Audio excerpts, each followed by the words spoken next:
প্রথমবার আজ পেঁপে দিয়ে চিকেন রান্না করলাম। তো রান্নার জন্য প্রথমেই আদা রসুন পেঁয়াজ কাঁচা লঙ্কা একসাথে পেস্ট করে নিয়েছিলাম, আর পেস্ট করে নিয়েছি টমেটো। তো চিকেনটা এখন আমি ধুয়ে নিয়ে চলে এসেছি।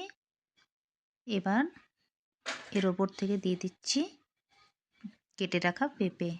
তো পেঁপেগুলো আমি বড় বড় করেই কেটে নিয়েছি। আর এবার দিয়ে নিচ্ছি নুন, হলুদ, কাশ্মীরি লঙ্কা পাউডার,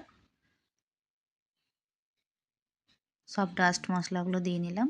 এবার দিয়ে নিচ্ছি পেস্ট করে রাখা মশলাগুলো। এবার এগুলো সব একসাথে দিয়ে তারপর শেষে ধনেপাতা দিয়ে সব কিছু একসাথে মাখিয়ে রেখে দেবো। এদিকে রান্নার জন্য ফোড়নে ব্যবহার করছি তেজপাতা, শুকনো লঙ্কা, দারচিনি, গোটা জিরে, কালো জিরে, মেথি, একটা গোটা এলাচ।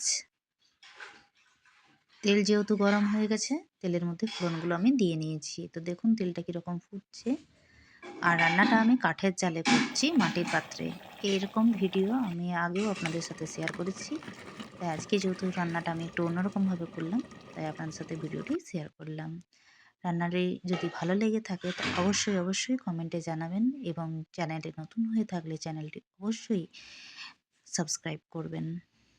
তো বন্ধুরা দেখুন, রান্নার মধ্যে আমি কিন্তু কোনো জল ব্যবহার করিনি, তার মধ্যেই কিন্তু খুব সুন্দর হয়েছে রান্নাটা। তো শুভরাত্রি বন্ধুরা, টাটা।